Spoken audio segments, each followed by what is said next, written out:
بسم الله الرحمن الرحيم الحمد لله رب العالمين وصلى الله على محمد وعلى آله الطاهرين الطيبين. Those salawats can actually motivate us or demotivate us depending on how strong or how weak they are. We started this morning with dua nutba for those who were there. Now we're continuing the day. Let's not start it weak. Let's have a loud salawat, please.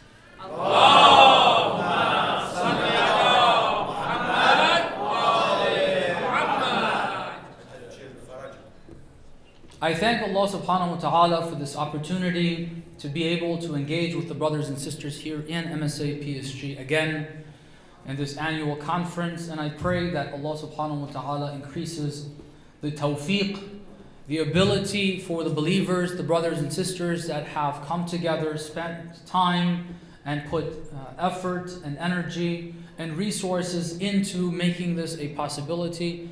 And I ask Allah subhanahu wa ta'ala to increase that ability so that in the years to come we see more of what we just heard in the intro, and that is a unification of various Muslims from various ethnic backgrounds and schools of thought to come together, join in this global movement. And I hope all of us take it upon ourselves to encourage one another to help in that way. The topic that we have this year is a very important topic. It's one that, if we're talking about, as it was mentioned, this global movement, working under a leadership, well, that leadership has been talking about this concept more so recently as compared to before, because it's becoming ever more important to have a better understanding of this concept and hopefully move in the direction of implementing those understandings in our day-to-day lives.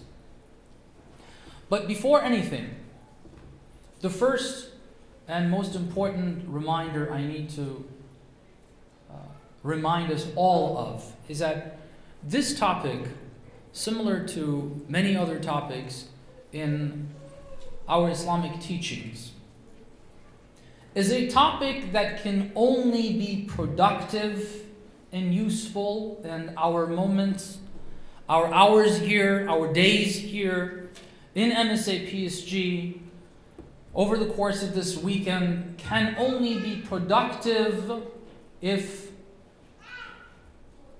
we take time out, we read, we think, and we implement.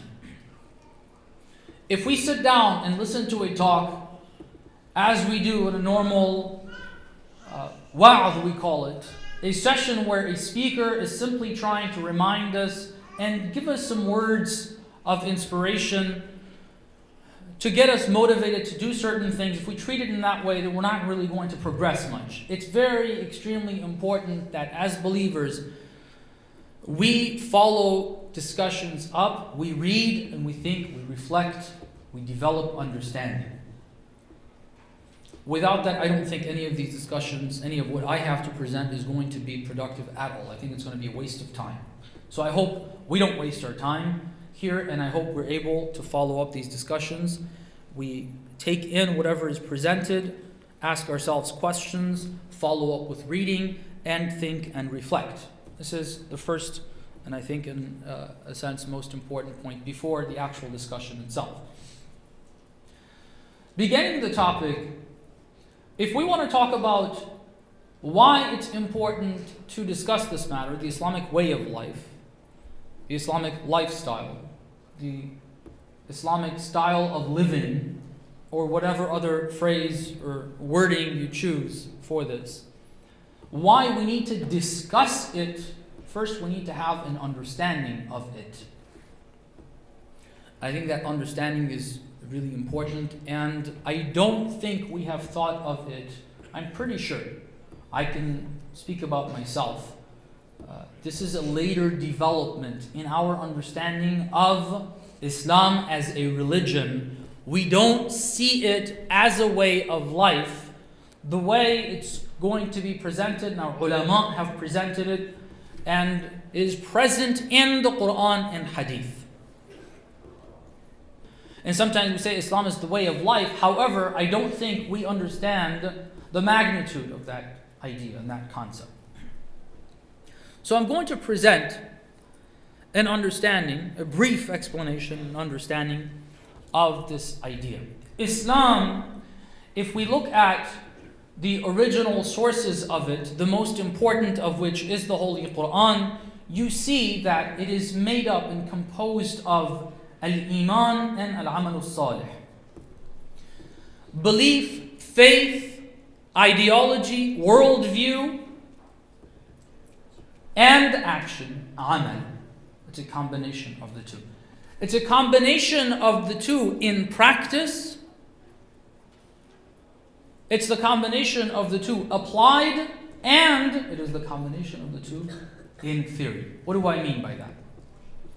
Practically, the Qur'an tells us in a number of passages, plenty of them actually. I will make reference to a verse that was mentioned in last night's discussion.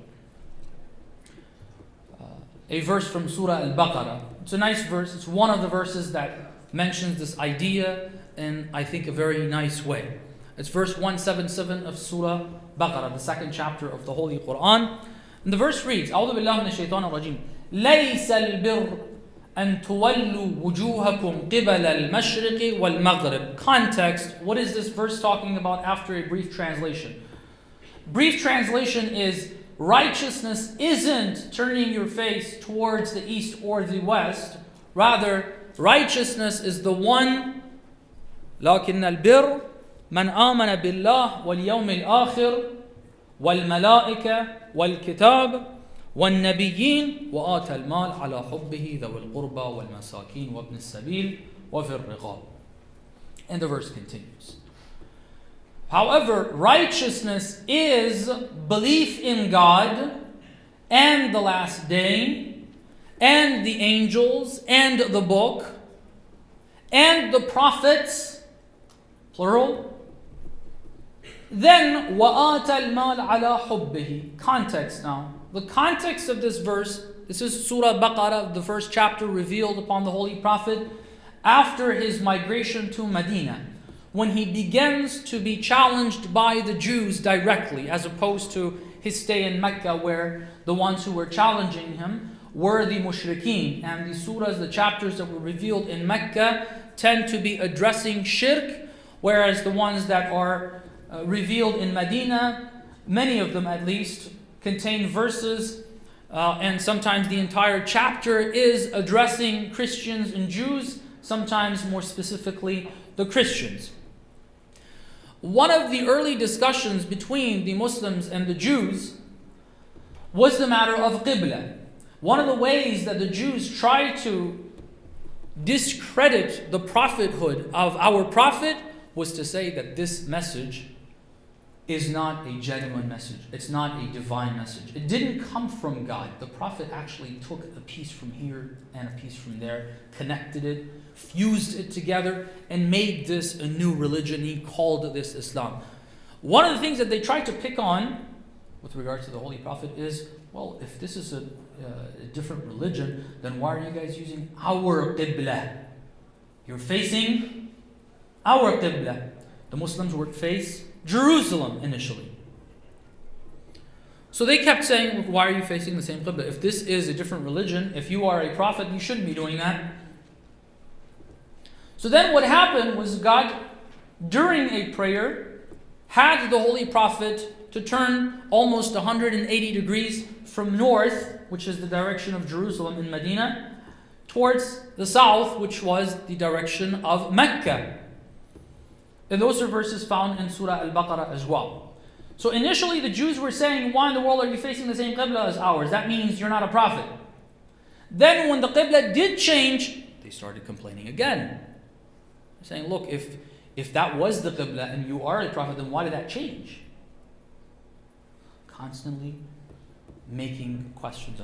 God says in this surah, in a number of verses, God says to them, It's not about the east or west. It's not about north or south. It's not about the direction.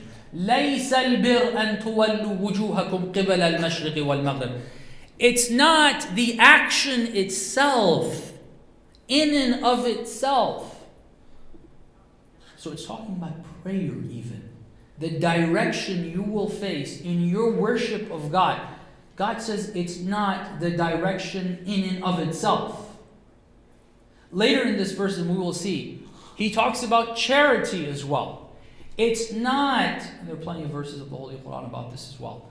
It's not about charity in and of itself, regardless of the intentions, regardless of why you are contributing towards a cause.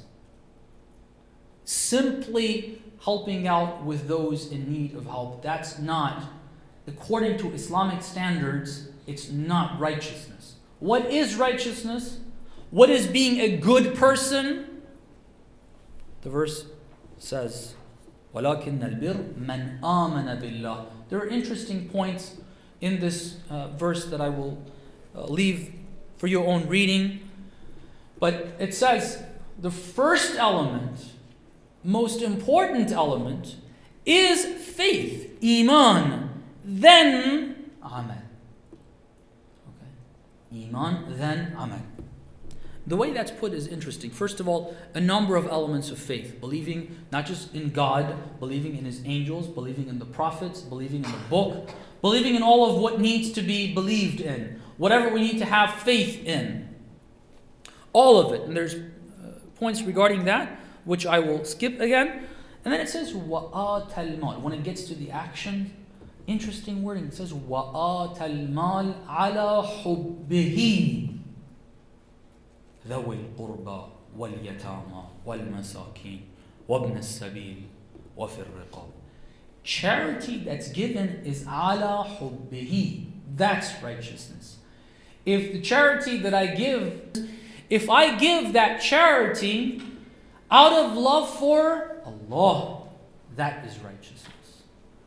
I give that charity first to my relatives. If there's someone that's suffering from within my family members, I should give it to them, then to others that are further away from me, to the orphans, and so on and so forth. But it is ala hubbihi, right? So you have action, but there's a direct link between action and faith. This is when it's applied, all right? But my discussion here mainly is in theory. Even in theory, our actions or the practical instructions, what we're calling in these sessions the way of life, that is deeply rooted and founded in a philosophy, in a worldview, a very profound worldview. What do I mean by that? Let me read you a verse of the Holy Qur'an. Not necessarily saying that this verse is suggesting what we're about to say, but there are plenty of indicators on that. Once I explain, I think it'll be made more clear. God says, أعوذ بالله من الشيطان الرجيم ألم تر كيف ضرب الله مثلا كلمة طيبة كشجرة طيبة أصلها ثابت وفرعها في السماء. Do not you see the way God gives parables? مثل كلمة طيبة, a good word. Now, what does that mean exactly? There's various things said in various tafasir. I don't want to get into that. I want to use Islam as that. One of the instances of what the Qur'an calls kalimatan tayyibah is Islam. Right? Kalimatan tayyibah. The parable of it is this. كَشَجَرَةٍ طَيِّبَةٍ. It's like a tree. أَسْلُهَا ثَابِتْ وَفَرْعُهَا فِي السَّمَاءِ. The roots are deeply rooted in the ground, and it's thabit, it's firm, it's got firm roots. وَفَرْعُهَا فِي السَّمَاءِ. And then it grows and its branches are extending in the heavens. The branches are the practical elements within our faith, within Islam, within our teachings. But that is rooted in the foundations, the beliefs, the worldview, the philosophy.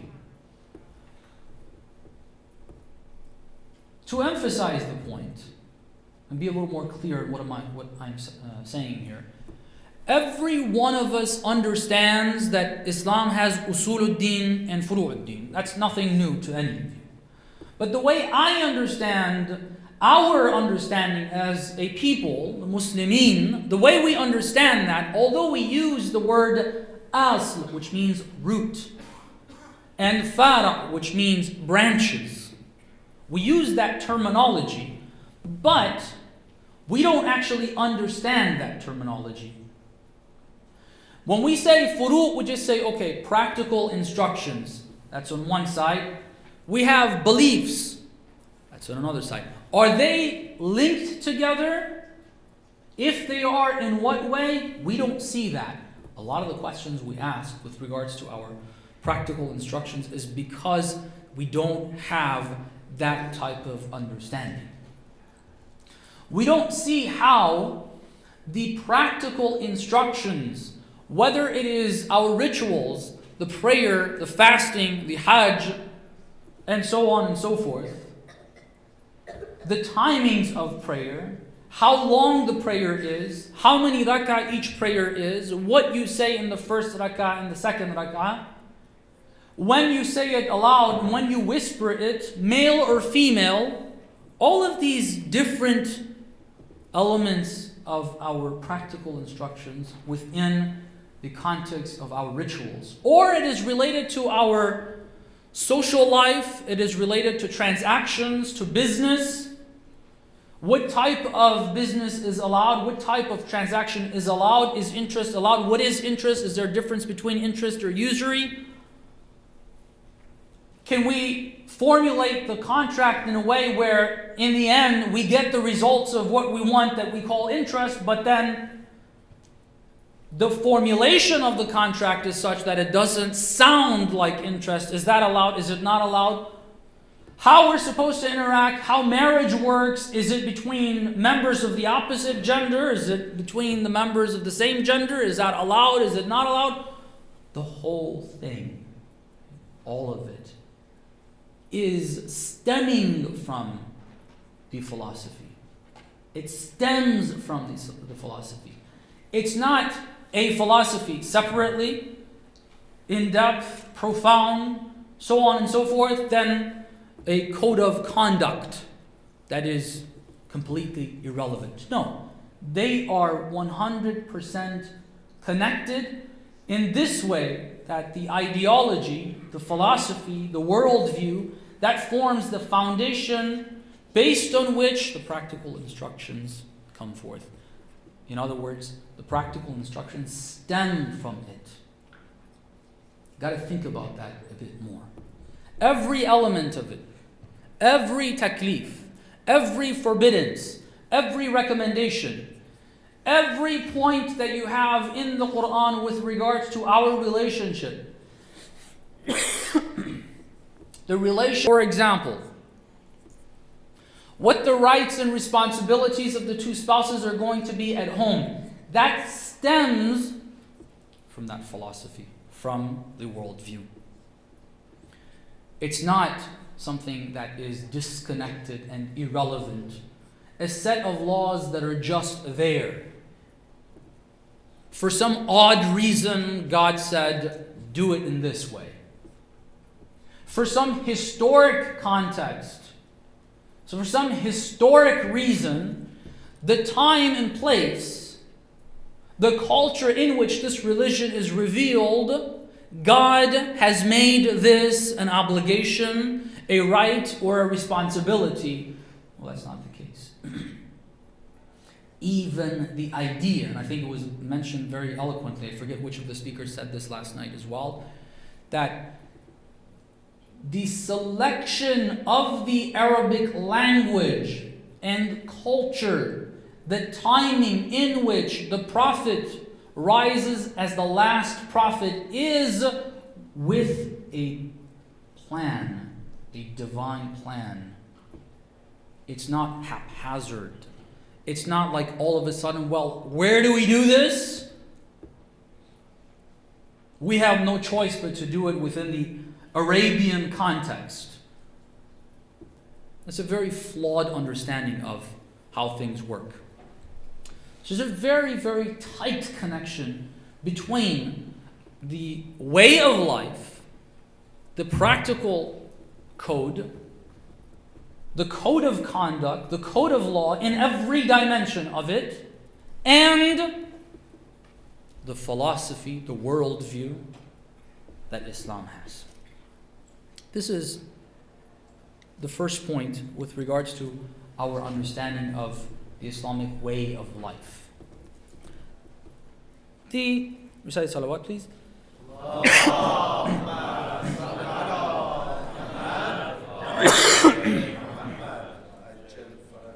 A second one, please.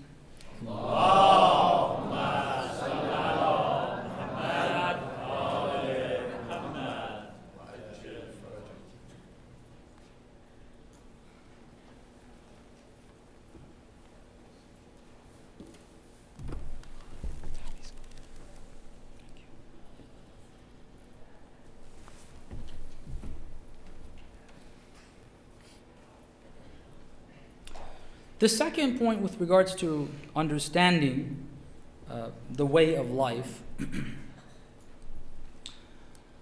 before we get into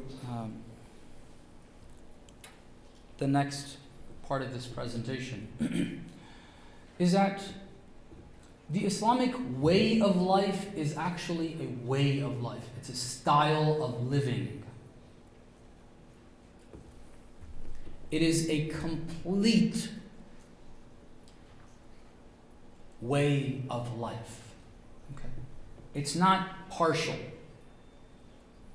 This shouldn't be taken to mean that we don't give importance to culture and various cultures have nothing to do with Islam. That's a separate thing. The implementation of this complete way of life in different contexts is going to have different flavors. That's completely understandable.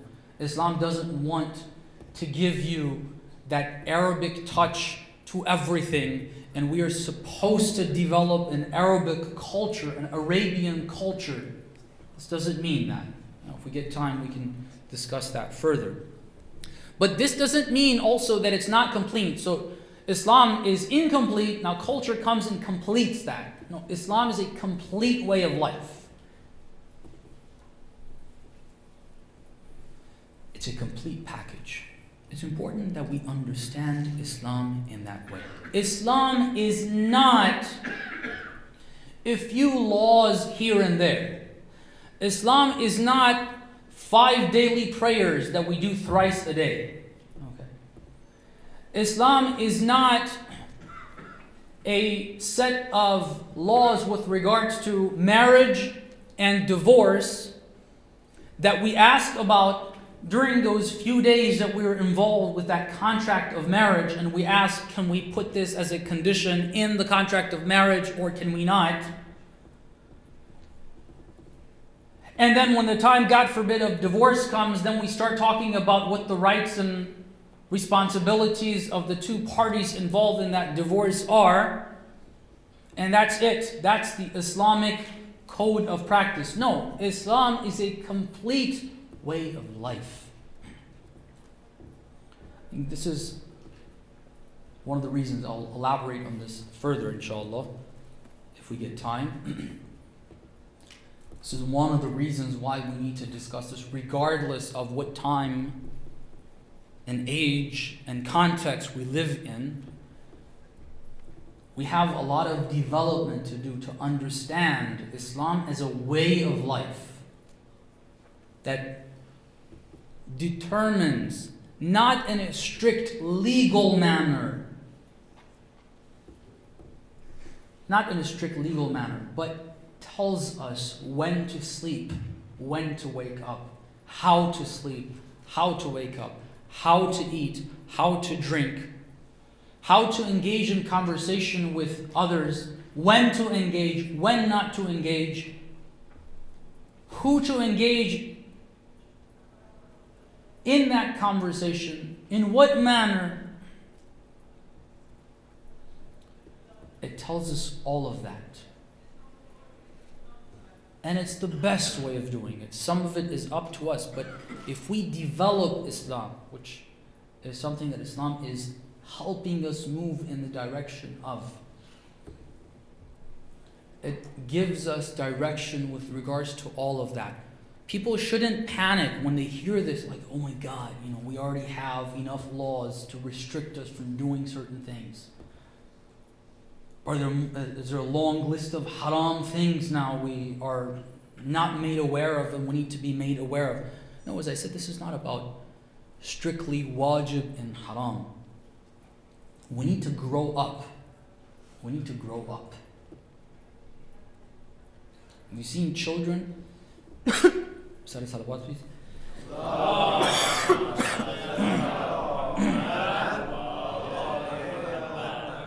It's a souvenir from Karbala, so I don't mind it. When parents want to teach a child how to do things, and the child is stubborn in their ways of wanting to just play around and do what they want, which is not the best thing for them, but the parent is going to give them some leeway and be strict on certain things. That doesn't mean those things that the parent is strict on are the only things that are beneficial for the child. But as a parent, you can't expect that the child is going to progress and eventually come to a point where they do all of what's good for them if you want to start in day one and tell the child that you've got to do all of these things. We're the children of this path as well. We've got to grow up. We've got to realize we are in need of those recommendations.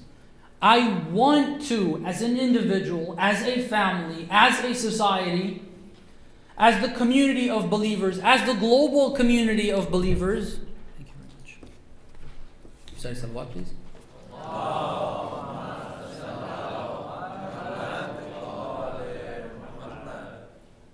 We are in need of those instructions.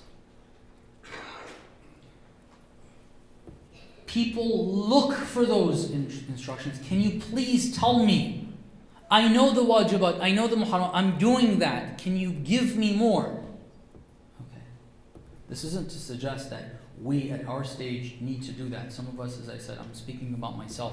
If I'm the child of this path, that means I got some growing up to do. And if I don't do that, asking for that is either superficial or it's going to be non-practical because I have trouble getting the basics down, the red lines, the wajib and haram. I have issues with that. But Islam is very rich. It gives us an entire culture of how to behave. And I'll try to present some of that. So the second point with regards to the understanding of the way of life is emphasizing that it's a complete way of life. It's not just some basic set of rules. Islam isn't that. Islam is not limited to fiqh. Now, I wish we had time to discuss the matter of fiqh and akhlaq. What's the relationship between the two? Ethics, morality, fiqh, which is what we understand as law in the Islamic context. What's the relationship between the two? But I package that whole thing as the Islamic way of life. Islamic way of life is inclusive of the laws, the wajib and the haram, the mustahabat and the rituals, as well as the moral etiquettes of how to treat one another, and so on and so forth. Just to give us an understanding of what I mean, recite another salawat, please.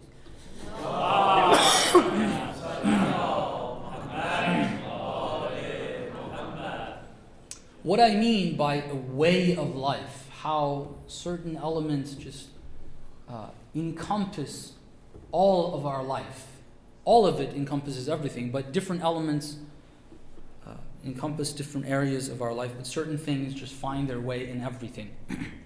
For example, the Islamic way of life is different than that of the current dominant global culture that's a Western culture that for the most part is American, meaning the US, is spearheading that global culture and the direction it has and where it takes it and so on and so forth. It's not alone, but it is, I believe, through Hollywood and other means, the internet, which is under the control of the US government. That is what's pushing this, giving direction to this global culture and spreading it throughout the globe. One of the differences between the Islamic way of life and the current culture that we live in is that the Islamic way of life is a spiritual way of life. Spirituality is present in every step of the way. In everything. Spirituality is not limited within the context of prayer. That's 5 times a day. Spirituality is not limited to the month of Ramadan and to Laylatul Qadr. Spirituality in Islam is related to every part of the religion, every practice within the religion. I'll start with a couple of examples to explain that idea. In Surah An-Nur, Allah subhanahu wa ta'ala says, رِجَالٌ لَا تُلْهِيهِمْ تِجَارَةٌ وَلَا بَيْعٌ عَنْ ذِكْرِ اللَّهِ. Describing the Ahlul Bayt and those who follow them, it says men, literally, but obviously we know linguistics, that means people. People that لا تلهيهم تجارة ولا بيع عن ذكر الله. The most material of activities that you could imagine, which is engaging in transaction, in business, says لا تلهيهم تجارة ولا بيع عن ذكر الله. That state is one which does not distract a believer from the remembrance of Allah subhanahu wa ta'ala. Beyond that, the actual activity that we're engaged in is and has a spiritual dimension to it. There's a long list of hadith. We don't have time for this. I'll just give you one example of this, where the ahadith explain that our interaction, a believer, me as a brother visiting another brother, this is a social interaction that we have, visiting another brother, shaking hands, saying salam, sitting down, having a chit chat about how we're doing and what we're up to and so on and so forth, seems to have nothing to do with spirituality. But according to the ahadith, that has everything to do with spirituality. It says when these two meet, the angels do certain things. When they shake hands, the angels do another thing. Then when they sit down and they start having conversations, the angels that are with these two believers, they say, this is not our realm, this is above us, we leave. Metaphoric to suggest something, according to ulama, similar to the concept that was suggested in the hadith of Mi'raj, when the Holy Prophet in his ascension reached a point where Jibreel said, I cannot ascend beyond this.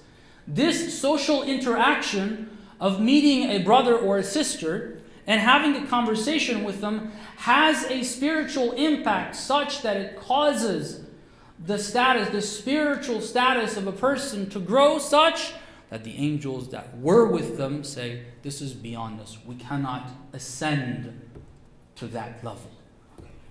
This is only one example. We have that with regards to spousal relationship, husband and wife.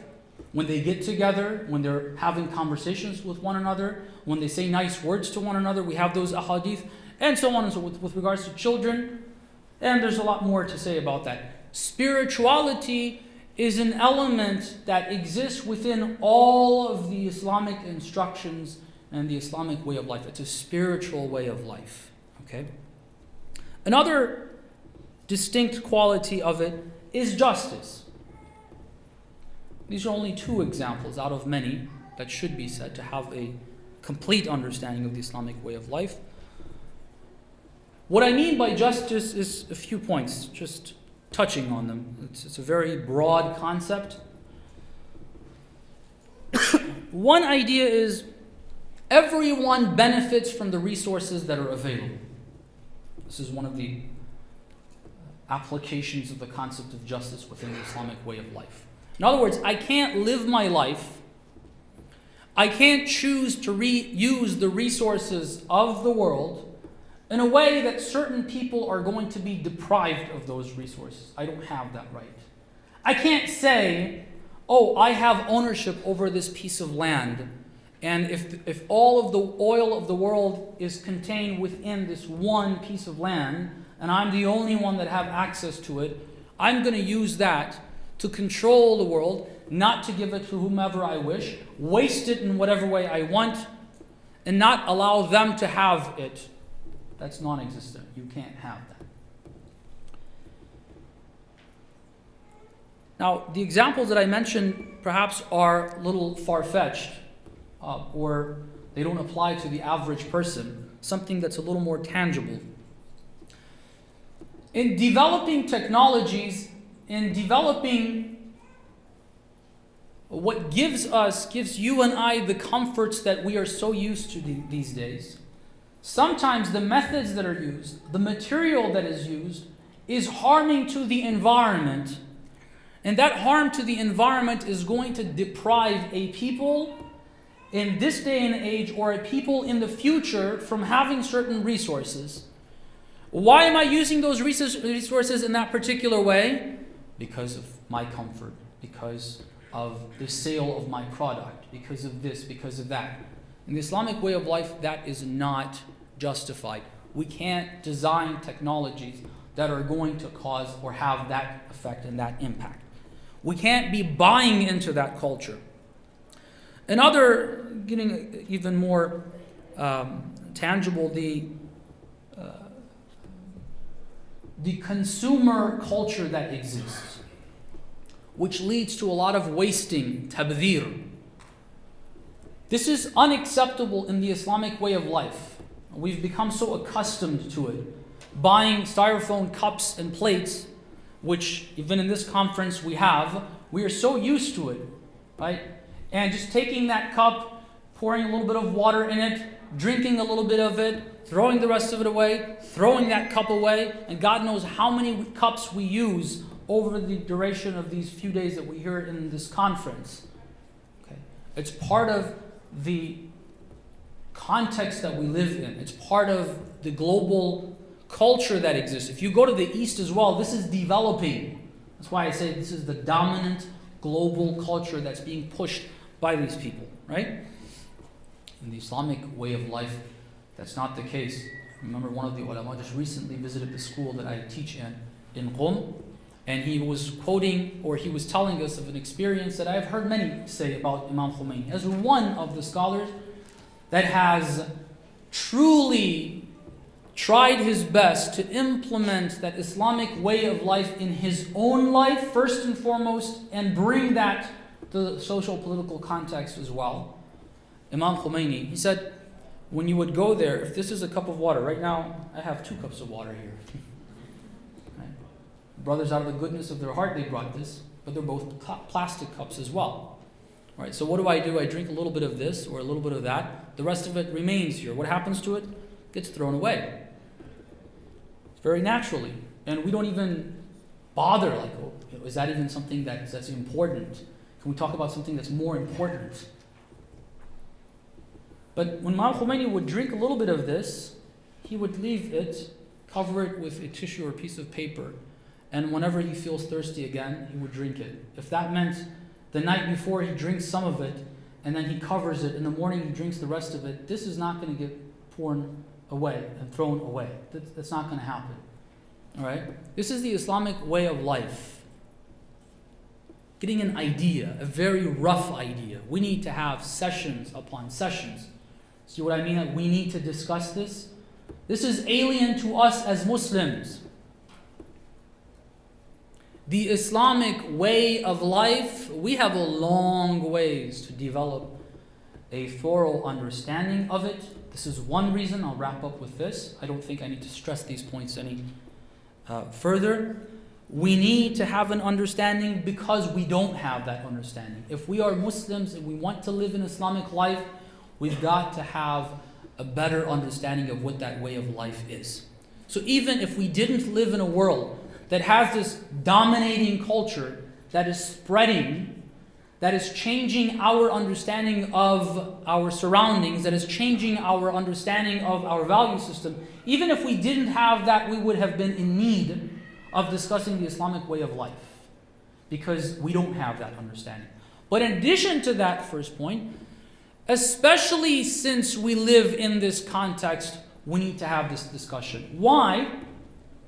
Because what we end up doing is we start applying Islam in a partial fashion. A few of the codes of practice here and there. Right? This is one thing that happens, and I have plenty of examples and plenty of problems that people raise with the Islamic way of life. They're like, look, Sheikh, if we do this, then there are these sets of problems in the current context that we live in. Brother, sister, Islam is not supposed to change based on the context that you live in. You need to change the context that you live in to match the Islamic way of life.